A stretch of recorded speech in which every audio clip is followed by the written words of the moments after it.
What if I told you that every financial decision you've ever made wasn't really yours? That the real reason you might be struggling to save, feeling anxious about investing, or just can't seem to get ahead has almost nothing to do with your intelligence or your work ethic. Imagine for a second that your brain is a computer. When you were a child, a program was installed, a program for how to handle money. This code was written by your parents, your surroundings, and your earliest experiences with money. Now it runs silently in the background on autopilot, steering every dollar you earn, spend, and save. It's a psychological money script, and it's the invisible blueprint for your entire financial life. Research confirms that these scripts, often formed before you even knew what a dollar was, can heavily influence your financial reality as an adult. But this isn't about blaming your past. It's about taking back the controls. Because once you can see the code, you can rewrite it. And today, I'm going to expose the exact lines of code that might be programming you for poverty and reveal the hidden rules the wealthy use to program themselves for abundance. Let's be honest, most of what we think about money isn't driven by logic or spreadsheets. It's driven by emotion and deeply ingrained beliefs. Financial psychologists Dr. Brad Klontz and Dr. Ted Klontz call these money scripts. Think of them as your brain's operating system for money. They're unconscious rules learned in childhood that guide your financial behavior without you even noticing. These scripts are so powerful because they're often born from emotionally charged financial flashpoints, vivid early memories tied to money. Maybe you remember your parents fighting over bills and you absorbed the idea that money causes conflict. Or maybe you were constantly told money doesn't grow on trees, and you grew up believing that money is painfully scarce. Maybe you saw a wealthy character portrayed as greedy on TV, and your brain quietly wrote a script that rich people are bad. These moments might seem small, but they leave a huge cognitive imprint that can last a lifetime. These scripts explain why two people with the same income can end up in wildly different places. One builds wealth, the other is drowning in debt. It's not about how much they made, it's about the program they were running. The person who believes money is a tool for growth will invest it, while the person who believes money is just for survival will spend it as soon as it comes in. They're running on completely different systems. Research has identified four main types of money scripts. Money avoidance, the belief that money is bad or that you don't deserve it. People with this script often sabotage their own success because deep down they connect wealth with something negative. Money worship, the belief that more money will magically solve every problem. This can lead to a never-ending chase for more, workaholism, and compulsive spending. Money status, this script links self-worth directly to net worth. These are the people who overspend on luxury goods to look wealthier than they are, driven by a desperate need to impress others. And finally, money vigilance, a focus on saving and being frugal. While this is often the healthiest script, it can also lead to intense anxiety about spending and make it hard to enjoy the money you actually have. Studies have shown that three of these scripts, avoidance, worship, and status, are directly linked to destructive financial habits and lower net worth. Your script isn't just a quirky belief, it's a force that is actively shaping your bank account. Figuring out which script is running your life is the first, most important step to debugging your financial code. Before we move on to what this looks like in the real world, I want to clarify something. My name is John. I wasn't born with this knowledge. I studied behavioral finance for years, but the main thing is I ran the wrong programs myself. I've been where many of you are right now. I felt that financial ceiling not because I earned too little, but because my internal operating system was glitching. That's exactly why I know these scripts aren't a life sentence. So what do these scripts look like in the real world? They tend to create three broad mindsets about money, which are often passed down through generations, creating cycles of poverty or prosperity that are incredibly hard to break. First, there's the scarcity mindset, which is often programmed in environments of hardship. The core belief is simple: there is never enough. Money is seen as a fleeting resource that has to be spent on survival right now before it disappears. This isn't a character flaw, it's a defense mechanism. When you don't know where your next meal is coming from, long-term planning feels like an absurd luxury. The focus is 100% on getting through the day. The tragedy is that this mindset becomes a self-fulfilling prophecy. By focusing only on the immediate, it prevents the very actions like saving and investing that could break the cycle of scarcity for good. Next is the management mindset, which is typical of the middle class. The mantra here is manage what you have wisely. This way of thinking is built around structure, budgeting, and steady, predictable growth. People running this program are often great at earning a stable income, saving a portion of it, and paying down debt. They follow the traditional script: get a good job, buy a house, save for retirement. This is a path of stability and responsibility. The downside: it focuses more on preserving money than on actively multiplying it. Growth is slow and steady, tied directly to how much you can earn from your own labor. It's a safe path, but it rarely leads to explosive wealth because it values security over leverage. Finally, there's the multiplication mindset, the operating system of the wealthy. The core belief here is that money isn't just something to spend or save, it's a tool to be deployed, a seed to be planted. This script sees money as an abundant resource that can be multiplied through investments, assets, and smart leverage. The wealthy don't just work for their money, they build systems that make their money work for them.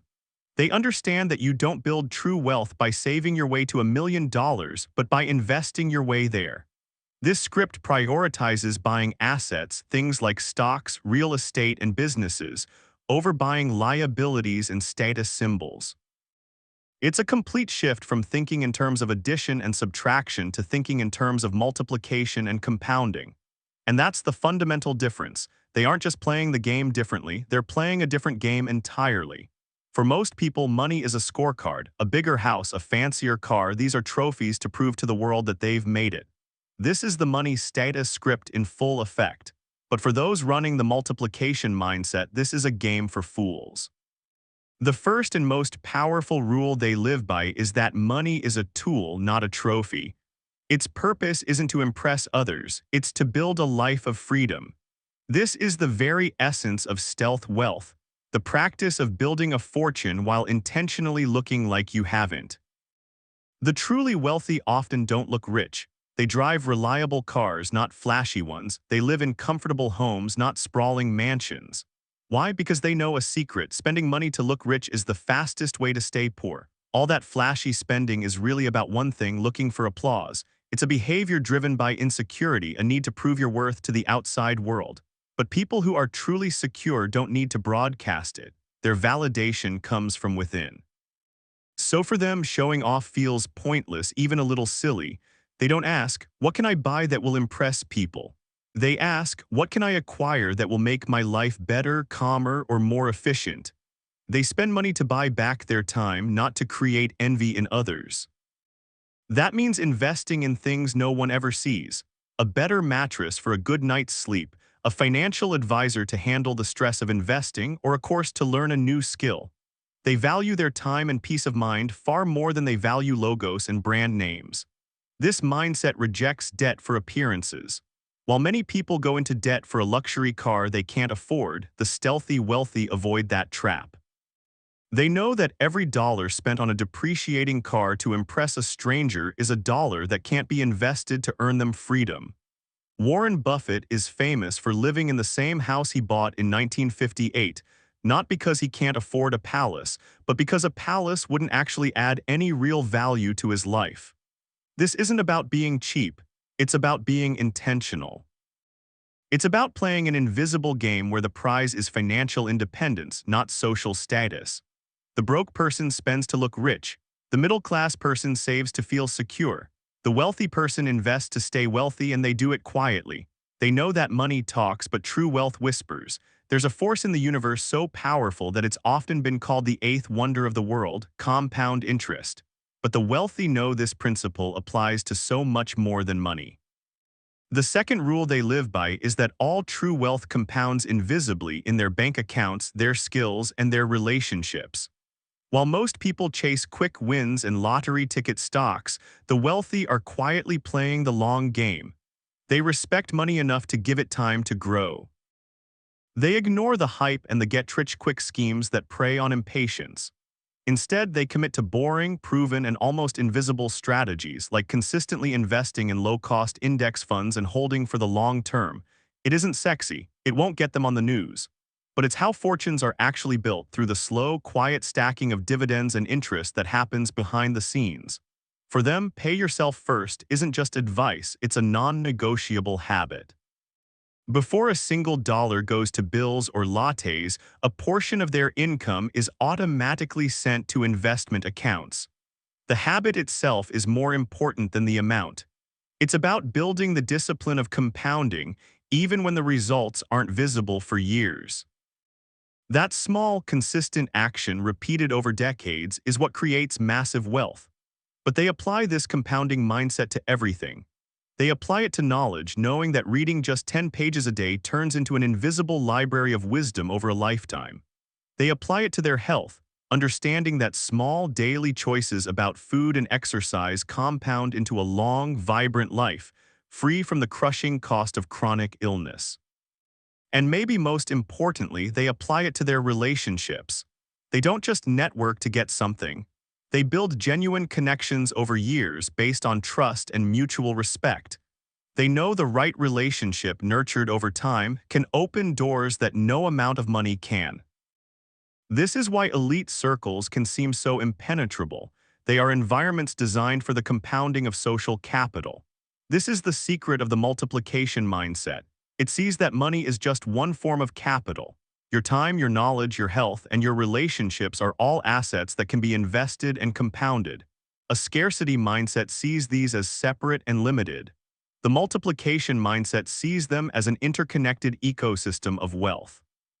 By making small, invisible investments across all these areas, the wealthy build a fortune that can weather any storm. Even if you know all the rules, you're still fighting an uphill battle. The third rule the wealthy understand is that your own brain is psychologically rigged to make terrible financial decisions. Decades of research in behavioral finance prove that our minds are full of cognitive biases and emotional traps that push us toward irrational choices with our money. One of the most destructive is loss aversion. Psychologically, the pain of losing $100 feels twice as powerful as the pleasure of gaining $100. This fear paralyses us. It's what makes people hoard their savings in a low-yield bank account, terrified of the stock market.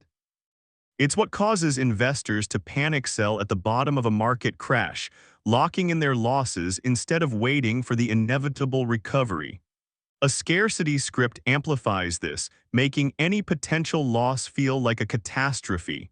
Then there's overconfidence bias.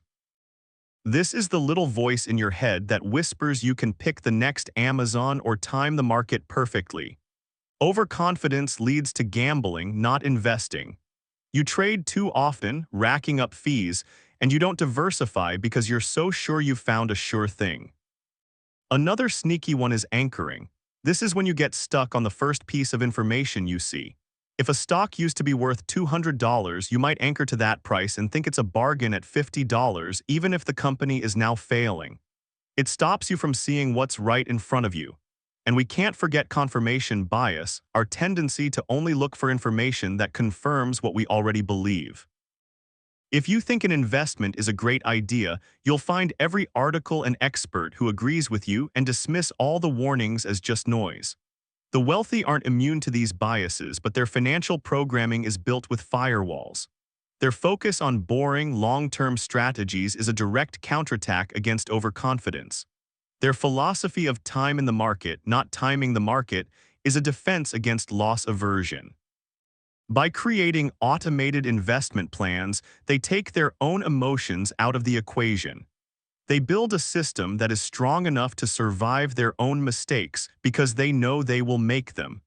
They are playing a game of probabilities while everyone else is trying to make predictions. Understanding your programming is the first step, but rewriting it is what matters. Your money scripts have been running for decades, but they aren't permanent. You have the power to debug your own mind and install a new operating system. It takes awareness, education, and deliberate action. Step 1, the audit. Find the old code. You can't change a program you can't see, so become a detective of your own mind. Grab a notebook and start asking the hard questions. What's your earliest, most powerful memory about money? Was it good or bad? What phrases did your parents always say about money? We can't afford that. Money is the root of all evil. Rich people are just lucky. Write them down. Finish these sentences with the first thing that comes to mind. Money is. All the rich people are. I can't afford to. Be honest, this isn't about judgment, it's about identification. You're just reading the source code. By getting these beliefs down on paper, you start to see them for what they are, not your identity, but inherited ideas. Step 2, the education, find better software. Once you've found the old, buggy software, you need a better program to replace it. This means you have to deliberately expose yourself to new ideas about money. If your old script says investing is gambling, you must actively seek out information that proves the opposite. Read books like The Millionaire Next Door, which shatters the myth that wealthy people are all flashy. Listen to podcasts that break down investing into simple, actionable steps. Follow financial educators who live and breathe the multiplication mindset. You have to surround yourself with the messages of abundance and opportunity so often that they start to drown out the old whispers of fear and scarcity. Step 3, the action, run the new program. This is where everything changes. You don't change your beliefs with thoughts, you change them with action. You have to create new experiences that prove the old script wrong. Let's look at Mark. Mark earned $50,000 a year and felt constantly broke. His script was money is for survival. He decided to debug his code. He didn't try to save thousands immediately. He started ridiculously small. He set up an automatic transfer of just $25 a week into a low-cost index fund. That one action started to rewrite his identity from "I am a spender" to "I am an investor." He also used the 24-hour rule. Before any non-essential purchase over $100, he waited 24 hours. This tiny pause broke the spell of instant gratification and put him back in control. He changed his language. Instead of saying, "I can't afford that," he asked himself, "How could I afford that?" This flipped his brain from a state of limitation to a state of problem solving. Every time you take one of these small actions, you're writing a new line of code. You're giving your brain hard evidence that a new financial reality is possible. For years, you may have been living a financial story that was written for you, a story of scarcity, struggle, and not enough. A story dictated by lines of code you didn't write and couldn't even see, but that can end today. The scripts passed down through generations are powerful, but they are not your destiny. Your brain may have been programmed, but you are the programmer now. The awareness you have is the light exposing the old code. The actions you take from this moment forward are the keystrokes that will write a brand new story. Wealth isn't some secret reserved for a chosen few. It is the natural result of a specific set of beliefs and behaviors, an operating system of abundance that anyone can choose to install. It starts with a simple decision, to stop living on default and start living by design. I want to hear from you. Which money script did you identify with today? Avoidance, worship, status, or vigilance? Let me know in the comments below. Speaking your own story out loud is the first step to rewriting it.